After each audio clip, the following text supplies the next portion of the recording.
to our 2020 education update. I'm going to give everyone a couple of minutes to get into the room, or if you're on Facebook Live, welcome also.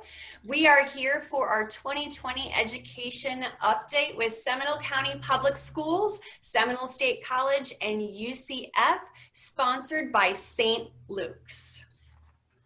And let's give everyone a couple minutes to get in here.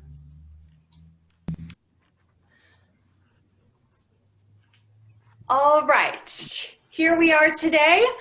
We have our 2020 education update, and it is sponsored by St. Luke's Lutheran School.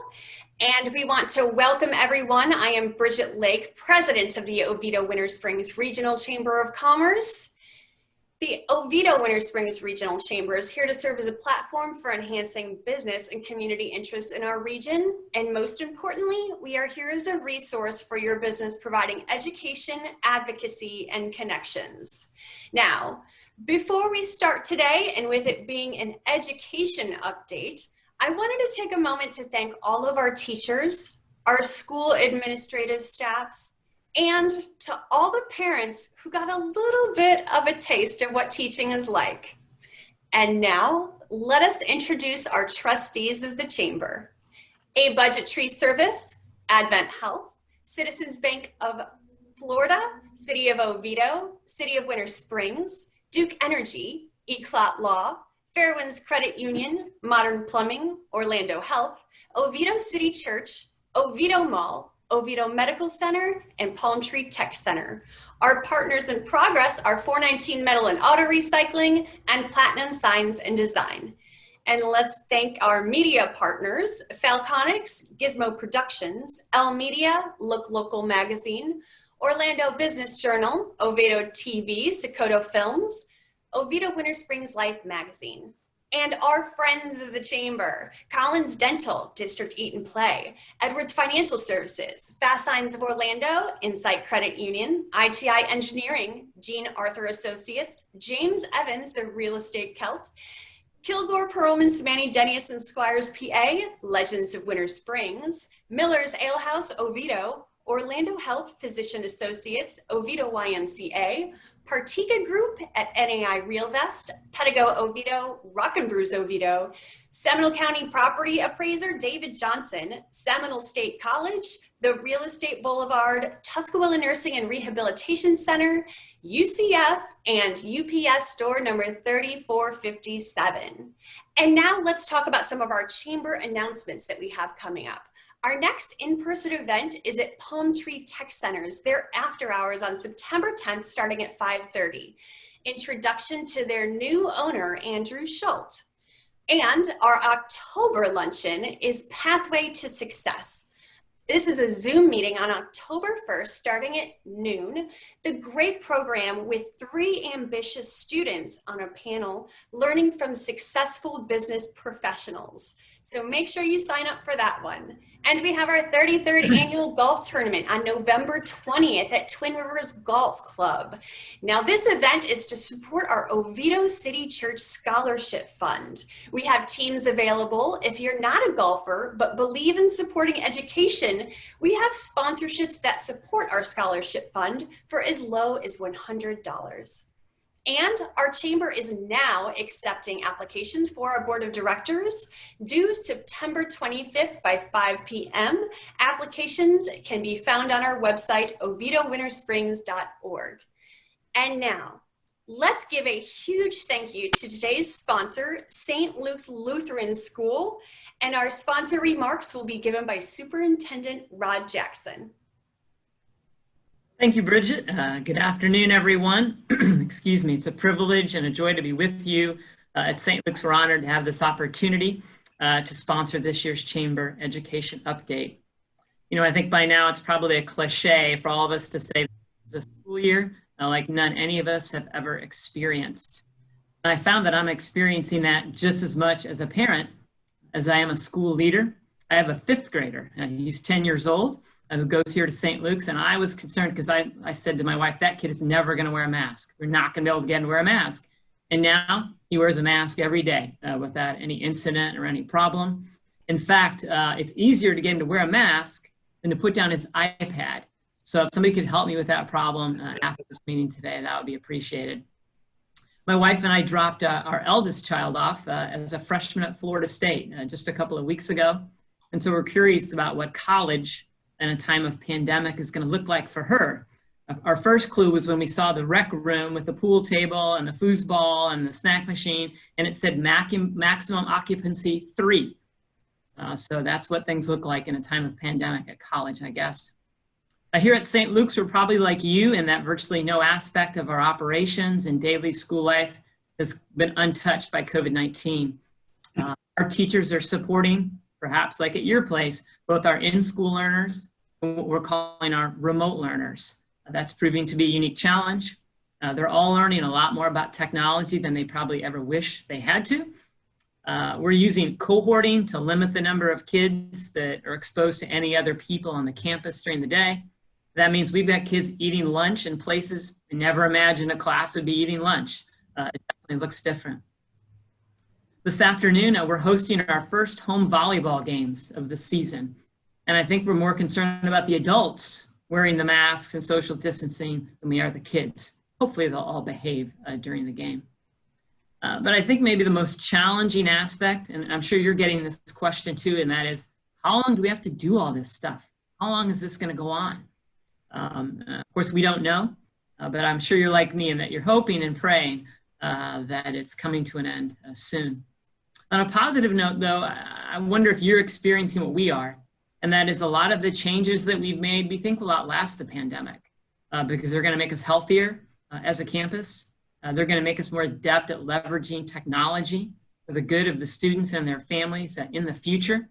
So we're hoping that out of this incredibly difficult time will come some lessons learned that will benefit kids in their education for the years to come.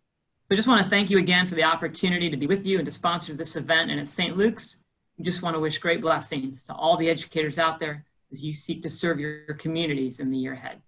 Thanks. Thank you so much.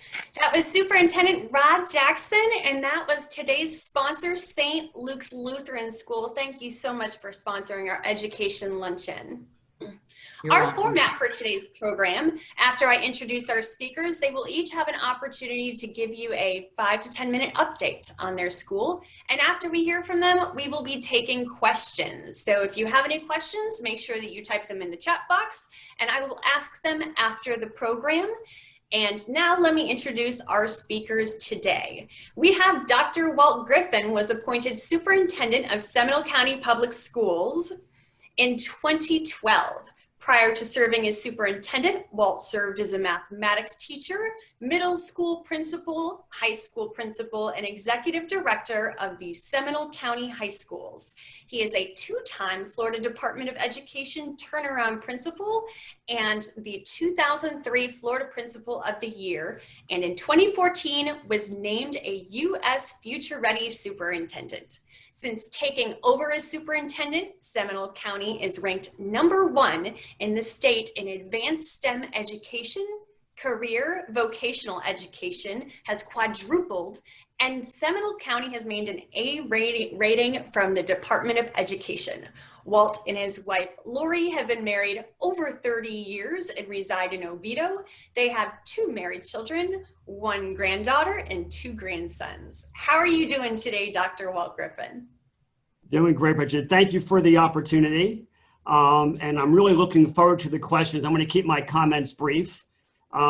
First of all, I think everybody needs to remember what happened fourth quarter. And fourth quarter of last year for us was the March through May period. And I always remember my wife's birthday is March 14th. And right around that time, I was in total disbelief. I was one of the non-believers to think they would ever close school and we would be in the situation that we were in. So right at the beginning of spring break, we found out spring break was going to be extended a little bit longer to give us an opportunity to move all 67,000 of our students and our teachers, 4,500 teachers, from face-to-face to remote learning. And I give so much credit to our teachers, to our families who managed to do that. And we did a really good job of delivering education remotely with a very short amount of planning time.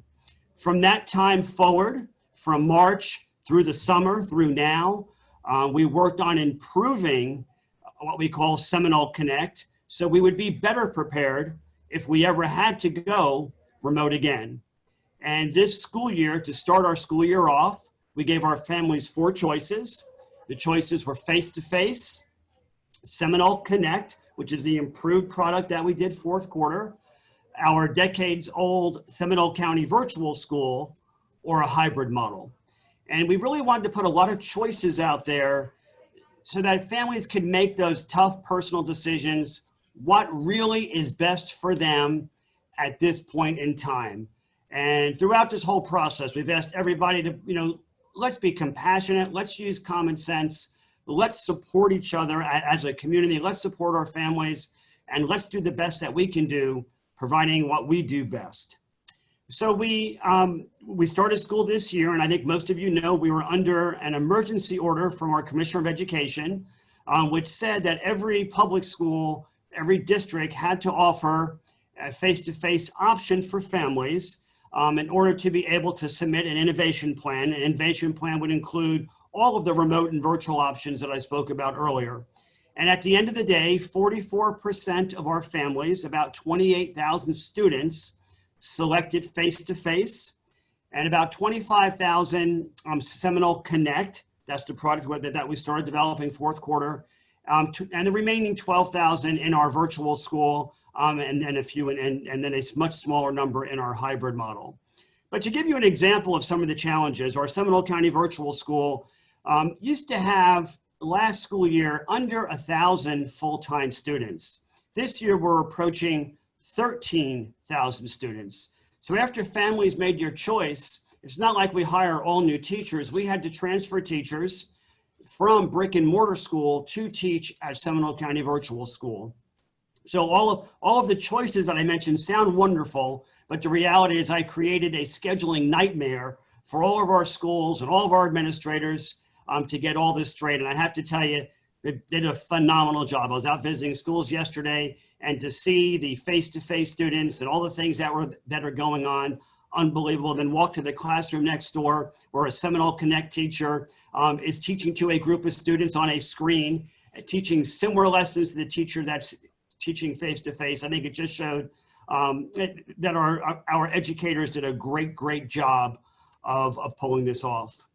We did require mask use, and I'll tell you throughout this entire process and the development of our large reopening plan, we used the advice of doctors, of MDs, of virologists, of people who really understand what COVID was. And I cannot thank HCA, Obito, Central Florida Regional, Nemours, Advent, ORMC. I mean, everybody stepped up to help us make the best decisions that we could for all of our students. And I'll tell you, the mask use in particular became very political, and I just could not listen to all of that. We just focused on the medical and scientific decisions for what's safest for our employees and safest for our students. And we did make a decision to require masks for all employees and all students during school. I received a lot of feedback before we started that the young ones will never keep the mask on, and so on and so forth. The kids are not having a problem with the mask. In fact, yesterday walking through the classrooms, every single student looked very comfortable in their mask. I spoke to a lot of kids about it. It's just part of them understanding that you're keeping other people safe. In addition, like everybody else, we've got some deep cleaning processes in place. We actually hired misters at the end of each day. We go in and we mist every single school bus, every single classroom that has been used. We purchased desk shields. So there is a see-through barrier when students are seated next to each other. Probably the greatest challenge for us right now are parents who, after they started having to educate their students for the first couple of weeks here, we're in our third week of school, they want face-to-face. So we're getting a lot of requests of parents who want to move from our Seminole Connect to our face-to-face option, and we are accommodating that when there is space available. We're hoping that as the numbers improve, as the trajectory goes downward, that we'll be able to bring more and more students and teachers back to our buildings. I can tell you, our teachers, all of us, we want to be with our students. We want them back in the classrooms, and we're just very, very hopeful that medically we're able to do that. And then probably what a lot of people are questioning about, how do we deal with a sick student or an employee who's not feeling well or somebody who's tested positive? So we put a lot of work in designing a very tight plan, again, with the medical community and certainly the Seminole County Department of Health. And we do what is called surgical contact tracing. And basically what that means, if somebody has symptoms, we have a COVID administrator at every school. They would safely remove the student or the employee from the space that they are in to a predetermined location for COVID type symptoms. And we immediately call the Seminole County Department of Health, who comes on site to help us. And then we look at who that student or employee was within 6 feet of contact with for 15 or more minutes. And those are the students who wind up being quarantined, or the teachers, just to protect everybody's health. So it's been a most unusual year, but I got to tell you, I'm so proud of our teachers, administrators, our families for just rising to the occasion, doing what we have to do. And I think all of us as a community are just praying, and we're hopeful that things get back to normal as soon as possible. Thank you, Bridget.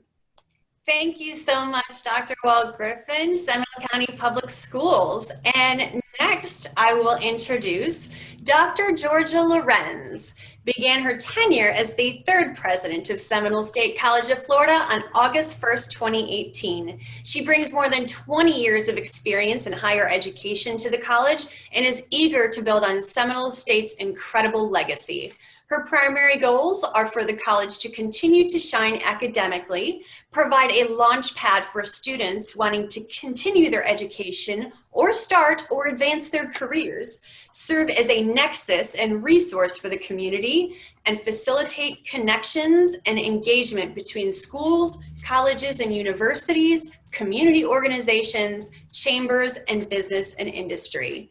Prior to joining Seminole State, she served as Vice President of Academic Affairs at Santa Monica College in California. Dr. Lorenz earned a PhD in Educational Policy, Planning, and Administration at USC, where she received the Delta Epsilon Dissertation Award of Merit. She holds a Master's of Science in Education and Social Policy from Northwestern University and a Bachelor's of Arts in English from Stanford University. She has participated in community service to benefit foster youth and was a synchronized swimmer for 15 years. She and her husband, Mike, are enjoying engaging with the Central Florida community and experiencing all that Florida has to offer. Dr. Lorenz, how are you doing today? Doing really well. Good afternoon, everybody. It's wonderful to be here with all of you virtually and to join Dr. Griffin and Dr. Cartwright on this panel. You know, the relationships that have been built between Seminole State and UCF and Seminole County Public Schools serve as evidence of the power of partnerships for our community. There is an educational ecosystem in Central Florida like no other in the country as a result of thoughtful, student-centered, and committed partnership between these three important institutions. I've enjoyed getting to know Dr. Cartwright since he joined the Central Florida community. Welcome again to you. I know that he has both a personal and professional understanding of the power of the state and community colleges, which fuels his commitment to our partnership. And I look forward to many years of working together. And I have to say, it's kind of fun not being the newbie around here anymore. Today, each of us are giving an update on our institutions, and I'm happy to say that a significant part of my update is to assure you that what you rely on Seminole State for most has remained unchanged. Seminole State's role in our community, both as an educational springboard for university transfer students and as the community's workforce engine, is more important now than ever before, as we all continue to battle the COVID-19 pandemic and the economic fallout that it has caused. I can assure you that Seminole State has really doubled down on our commitment to our community, not only in efforts to stop the spread of the disease, but also in providing access to college, particularly for those whose education and livelihoods have been impacted by the pandemic. We continue to be an transfer option to any of Florida's 12 public universities But with our nationally recognized Direct Connect partnership with UCF, that is certainly our priority, we provide an affordable path to the amazing opportunities offered at the University of Central Florida with guaranteed admission to UCF's bachelor's programs as a junior for all of our AA graduates. We also have a great long-standing partnership with Seminole County Public Schools. Our dual enrollment program allows qualified students to take college classes and earn credit toward both high school graduation and an associate's degree or career certificate at the same time. This helps students to accelerate their college career.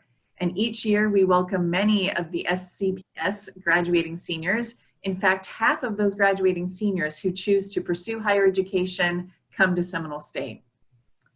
And we continue to work with businesses large and small to ensure we're producing the talent pool that you need to excel in your industry. And we're here to help those in our community who find themselves underemployed or unemployed to get back to work in a fulfilling and family-sustaining career. Seminole State's Center for Business Development has been providing guidance and assistance to Seminole County businesses as they apply for government assistance programs during the pandemic.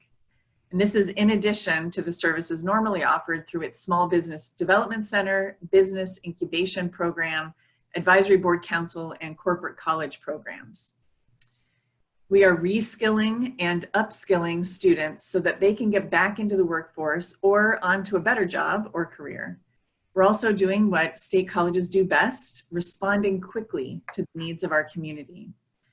We continue to offer the over 200 two-year and four-year degrees and programs in high-paying, high-demand fields such as IT, construction, healthcare, nursing, business, and engineering technology.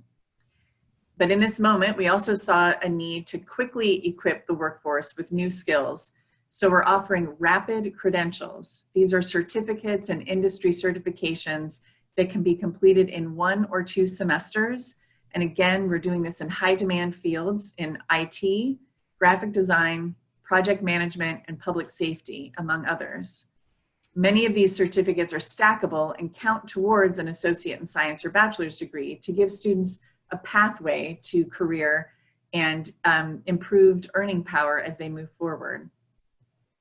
We're partnering with the Florida Department of Education and CareerSource Central Florida to leverage CARES Act funding to help those impacted by COVID enroll in these programs at no cost. So our fall semester got underway just last week, and our slightly accelerated 12-week session begins on September 14th. So there's still time to enroll. In every semester, we have multiple start points to help students find their way into post-secondary education. For fall, we do have a limited number of face-to-face classes on campus with a mix of approximately 30% on campus and 70% which are continuing online or remotely. The classes that we have returning to campus first are those that require a hands-on component, such as law enforcement, which is in high demand, emergency medical services, fire academy, nursing, respiratory therapy, and others. Studio courses in art and music are planned to return in early October, with our science labs returning in mid-October. And of course, all of the classes happening on campus are following all CDC and Florida Department of Health guidelines for social distancing, hygiene, the use of PPE, cleaning and disinfecting protocols, much like I know Seminole County Public Schools and UCF are both doing. Academic and personal support services continue to be available to students, primarily in a virtual format. And we have found actually that students are responding really well to that virtual format. And we realize that perhaps we should have been doing more of this before the pandemic struck. Many faculty and staff will continue to work remotely, and everyone on campus is required to wear a mask or a cloth face covering in buildings and whenever social distancing is not possible. So here at Seminole State, we continue to be flexible and adaptable to respond to the fluid situation. We look forward to continuing our work with our excellent education partners, as well as business and industry leaders, to ensure that our programs are aligned with the demands of the Central Florida region. So together we can all go state, go far. Thank you. Thank you so much. That was Dr. Lorenz with Seminole State College. Let me remind everyone that if you are interested in asking any questions today, that you might want to type them in the chat box so that we can get to them after the program. And next we have Dr. Alexander Cartwright, was selected as UCF's 6th president by the UCF Board of Trustees on March 20th, 2020, following a nationwide search.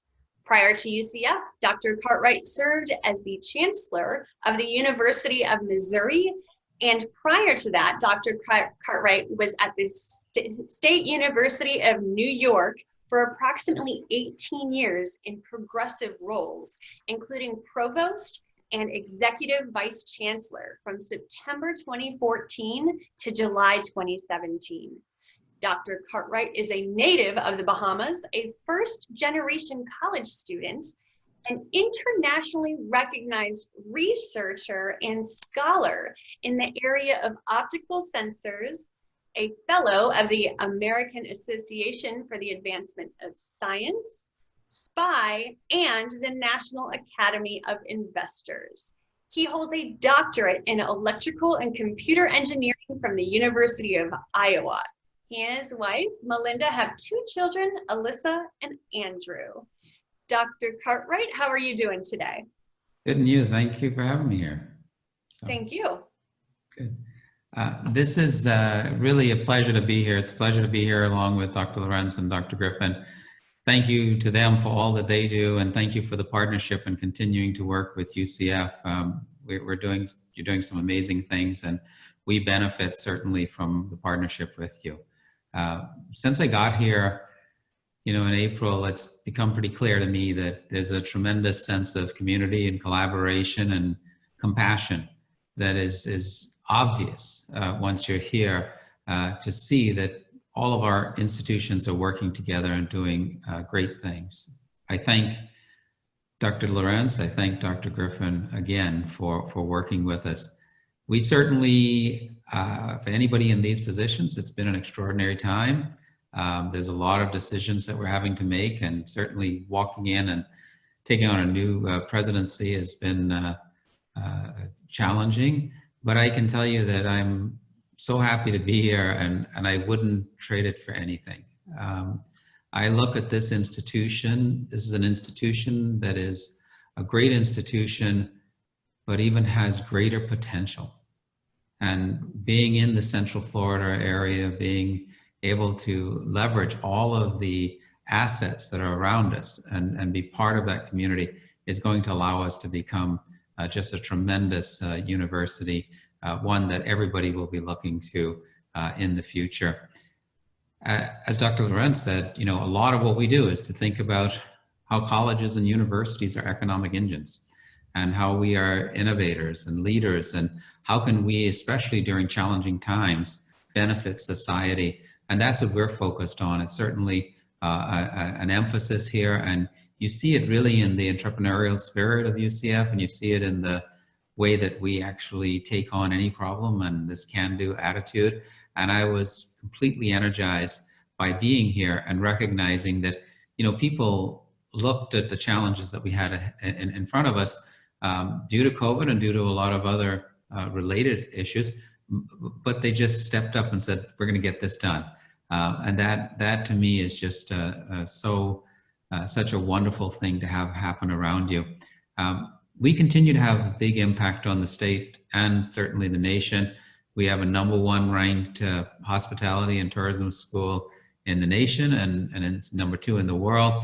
We continue to have nationally ranked video game design and engineering programs, and we, for the 6th year in a row, we graduate they're the #1 supplier of aerospace and defense industry engineers. This is something that is only possible when you commit to partnerships with multiple institutions around us. And at the same time, we're committed to that academic excellence and how do we build a culture where people feel empowered and are able to do the things we need them to do. That will only happen when we create the right environment. And so we are truly committed to diversity, equity, and inclusion at UCF, and we'll continue to do that. And we continue to do that because we know that any organization that is diverse and inclusive, they end up being smarter and in fact more productive. And so this is the best way for us to keep moving forward as an institution. very similar to some of the things that Dr. Lorenz talked about. We see the new reality of COVID-19, right? We've had teams around the university thinking about how do we plan for and then implement different efforts. It's, again, following all the CDC guidelines, thinking about the safety measures, everybody wearing facial coverings, having all of the physical distancing. How do we make sure that we have the right number of students in a classroom at one time? What are the testing protocols when we bring students back onto campus? And then what's the related contact tracing that helps us to continue to follow up on all of any particular cases? We've actually even, we've also worked, as Dr. Griffin and Dr. Lorenz said, with our local officials, health officials, our doctors, medical professionals who've really guided us on how we should actually work as an institution. And we've finalized guidance, for example, for even our fall football season with a reduced stadium capacity, and we're looking forward to that moving forward. I have to say that in all of our planning, what we stressed actually was the compassion and personal responsibility, compassion to recognize the challenges that people have, but also understanding that we're only going to do this if everybody takes on that responsibility to ensure that we're protecting each other. We call it an Armor Up campaign for our Knights, and that is something that we need to continue to do. We also understood that there's this is an incredibly challenging time for many of our students and their families, and fortunately through CARES Act funding, we were able to have about $25 million to actually distribute to more than 24,000 students who've experienced some of those financial hardships. We continue to look for other ways that we can support our students, and we hope that we can find other additional sources to help them with. When you look at our summer programming and our summer enrollment, we had a record enrollment for the summer of more than 48,000 during the summer of 2020, about 7% up from last summer.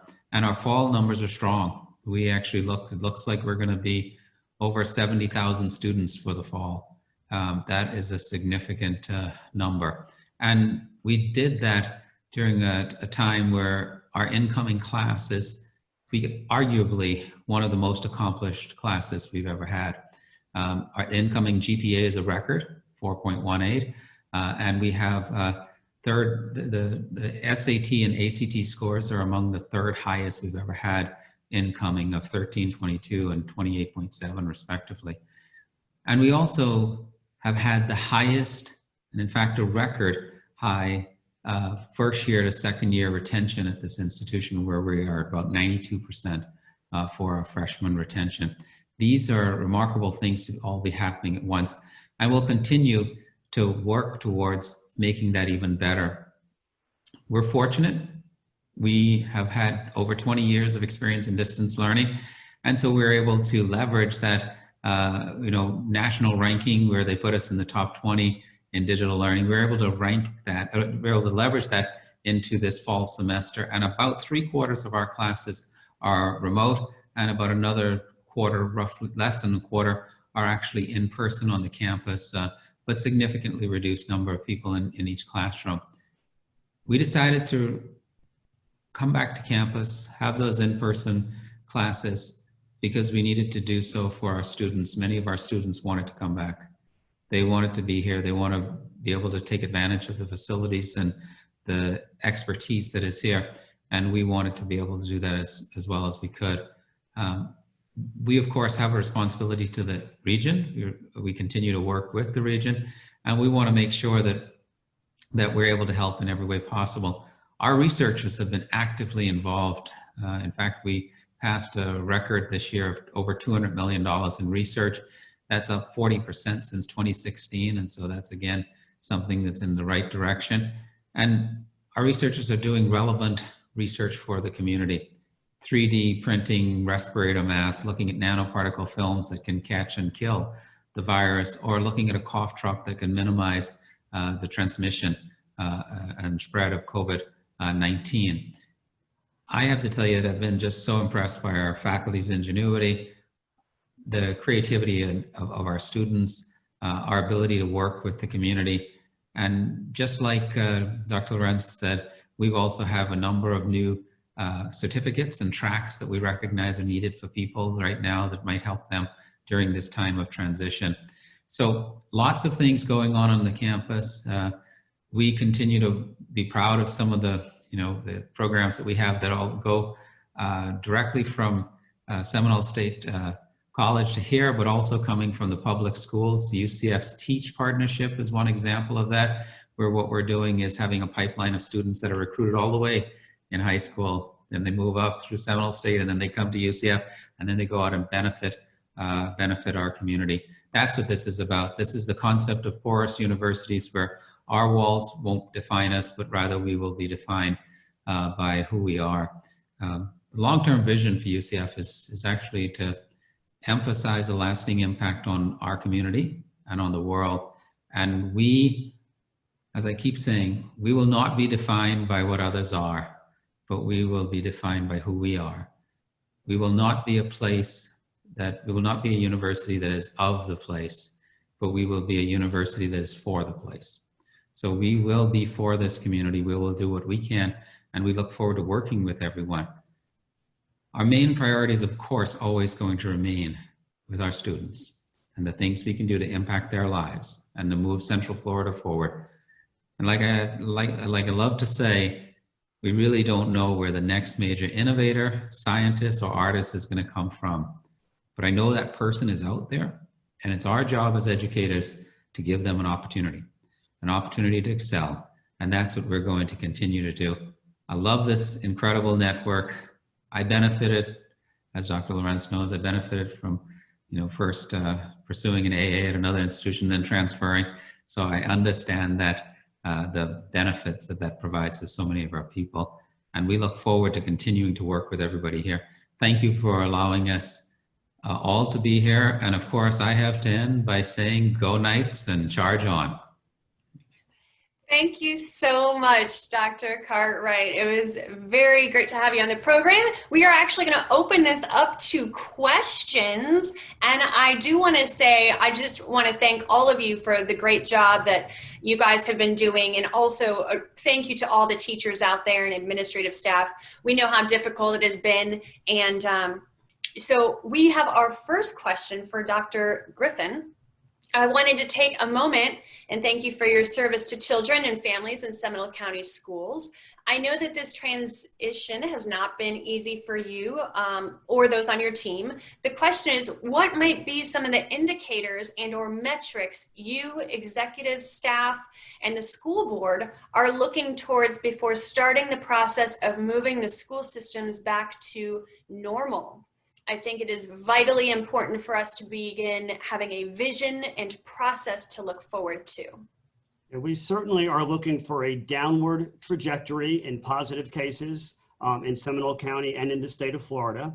However, we are still going to leave parent choice on the table. As a matter of fact, the week of September 14th, parents will be hearing from me to start thinking about what their next step might be. And then September 18th, we're going to send a survey to parents who currently have their children in Seminole Connect, our remote program, if they're interested in returning second 9 weeks, which starts mid-October, face-to-face. So we're still going to let parents make part of that decision.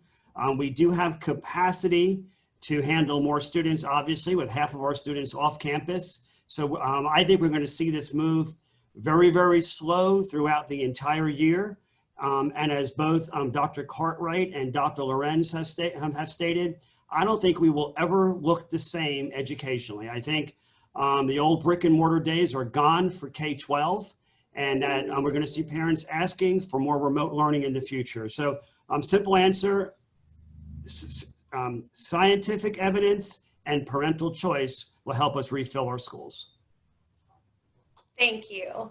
And for Dr. Lorenz, and if you do have any questions for Dr. Lorenz, she does have to exit the meeting about a few minutes early. So if there's any questions for her, let's get those up and posted on our chat box right away. So we have to Seminole State and UCF. Please elaborate on the challenges you're having with enrollment right now and what this community can do to help our college and university. I'll start if that's okay. I'm muted. Nope, you are on.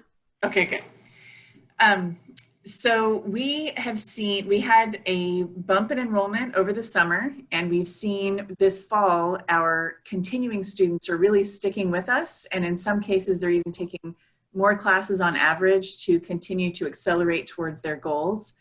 We've seen a dip in enrollment is actually in new students, new first time in college students, so those graduating seniors. And I'm worried about this sort of on two fronts. One is that research has shown again and again and again that those students who delay their entry into post-secondary education are much less likely to ever complete their degree. And they also end up being that population who may have some college units, but no degree. They stop and start. So we really want to encourage students to start their post-secondary education. It's important that they, keep on that track towards their goals. And as I mentioned earlier, we have multiple starts in each semester, so they can still have 2 more opportunities to enroll this fall. And one of the hallmarks of higher education in Florida is that all of the general education courses have this common numbering system and common curriculum. So it's easy to transfer units from Seminole State to UCF and other universities, private universities as well. So I would encourage participants to encourage their friends and neighbors to get those recent high school graduates engaged in post-secondary education. Thank you so much, Dr. Lorenz. And Dr. Cartwright, the same question regarding, elaborate on the challenges you're having with enrollment right now and what this community can do to help our college and university. So I think our enrollment is pretty strong. Like I said, we were, during the summer, we hit a record, and we're up again this fall of about 3%. And that's a significant increase for us. Where I'd say where we're seeing some differences is I think we're going to have a lot more students who, because of the challenging economic times, as time goes on, will need additional help financially. And the economy is going to, the number of jobs that they have available where they can work whilst they're continuing to get their education has decreased significantly because of the hard economic times right now and the reduction in certain jobs that they typically would take. That's going to be a challenge for us. And so our big issue is really for our students. I worry that we have to continue to figure out ways to help them financially so that they can get through this. And so big thing for me is how do we continue to raise funds and think about financially assisting our students as much as we can. Thank you, Dr. Cartwright. And we have a question for Dr. Lorenz. What programs do you have in place for first-generation college students to help them succeed? We have several strategies and programs in place for first-generation college students. And when we refer to first-gen students, those are students who are the first in their family to go to college. So first and foremost, every single one of our students is assigned an advisor. So they have someone who can help them develop their academic path and someone they can rely on for advice and wisdom as they go forward, and they can keep talking to the same advisor. So that's really important for the students to have that initial connection. We also have our First Gen program, which is a program dedicated to the unique experiences of a first-generation college student. We also have the Hope Scholars Program and the Dench Scholars Program, which financially support students who are first generation. And then I would be remiss if I didn't mention our Honors Institute, the Grindle Honors Institute. We have many first generation and first time in college students who participate in that program. And it really creates a cohort of academically minded and motivated students who are wildly successful, and they are able to transfer directly into UCF's honor program as well. And actually every year we have multiple Jack Kent Cooke transfer scholarship winners in that honors program. So those are just a few of the ways that we can help to support first generation college students. Thank you, Dr. Lorenz. And we're going to keep you on just for a question before you have to leave. So we're going to have any updates on funding. This is for all of the panelists today. Any updates on funding systems? I understand that budgets at all levels have been cut, and when the CARES money runs out, it will depend on additional state and federal funding that does not appear to be there at this present. So I'll kick us off. Funding is certainly a concern.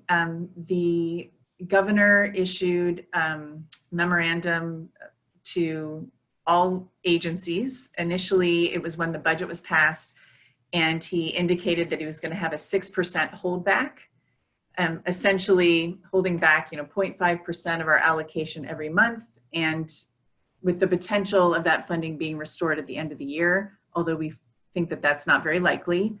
And then on July 15th, an updated memorandum came out indicating that we should all expect at least an 8.5% cut this year and a 10% cut potentially next fiscal year. So that is significant to the Florida colleges and something that we're certainly very concerned about. And we feel that we are the economic first responder of the state, and that it would be somewhat short-sighted to underfund the Florida college system when we're able to get people those rapid credentials, industry certifications, and get them back to work. So we want to truncate our ability to do so. And the CARES funding, while it is a welcome relief, does have a lot of restrictions on how it can be spent. So it doesn't necessarily just go straight to the bottom line, as it were, for our operations. So that's a little bit tricky and does not necessarily replace state funding that is being held back. Thank you. Do we have any other comments on this question? Very similar to Dr. Lorenz, we have been told to prepare for a budget cut. We don't have the exact number, but we started preparing last year, long before we received a warning. Obviously, with all the businesses closed throughout the state, sales tax is not there. So we are going to experience some type of budget cut. I do know that the governor wants to do his very best to support public education, and it's a challenge right now to try to figure out exactly how to do that. The CARES funding, again, very much appreciated, but for us, that was really used specifically for expenses related to COVID. We had to purchase additional technology when we put all the kids on remote. We've purchased hotspots, more sanitizing equipment, millions and millions of dollars that we would not have spent. So the CARES Act money is not helping us with our day-to-day budget. It's helping us with what we had to do above and beyond. Thank you so much. Any additional comments, Dr. Cartwright? I think Dr. Lorenz did a great job of explaining our situation, because it's the same. And we worry about the same things. We've been already working and thinking about how do we adjust our budgets and what types of changes we need to make internally to be able to address that. But as we know more, as we get more clarity, then those plans will start to crystallize. Thank you. And we don't have a question on the panel, but I do have one. Dr. Lorenz, are you okay on time? Okay, so what is it looking like when it comes to tours at the colleges? When you're talking about there's probably a lot of in-person tours, are they virtual now? How does that work? So right now we are making all of that available virtually, and actually our videographer has taken advantage of this time when our campuses have been less full to create video for a virtual tour. I'm not sure if it's up on our website yet or not, but I've seen the footage and it's really excellent. I think students or potential students and families can really get a feel for our campus through those virtual tours, and as soon as we're able, we'll bring them back in person in addition. Thank you. Yeah. Again, we're the same way. It's virtual tours and thinking about how we get people to experience the campus without being here. Our campus is open, and so people can come, but we're not doing any official large groups of any kind. But people are able to walk around and see the campus as long as they follow all of our expectations of physical distancing and a mask. And Dr. Cartwright, what about those nights? What's going on with them? With our athletics, Yes, how's the season looking? How is this going to go? well, we have our first home game on October 3rd, and we're working our way through that. You know, it's complicated process for us to think through exactly how we would be able to do this, and you have to have compliance with all of the teams, every team that's involved, and we have a lot of doctors and others all having oversight and really thinking about how we can do this and getting the best medical advice we can for the right way to do it. We are, of course, extremely excited about our teams. We just think we have nationally competitive teams and we can compete with anyone. And again, it's that UCF, you know, attitude, right? We have a can-do attitude. We don't care who it is, but who we have to play. We feel we have a good chance against anybody and can win. I think that's, you know, our athletes, many of them are ready and wanting to play. Some chose not to, and that's actually okay. We understand that. We'll continue to support them, and we'll continue to take care of them in every way we can. But it's an interesting time to think of how you actually do this in the middle of, you know, COVID. But I believe our doctors and our coaches and our entire athletics staff has just done a tremendous job in addressing that and adapting during this time.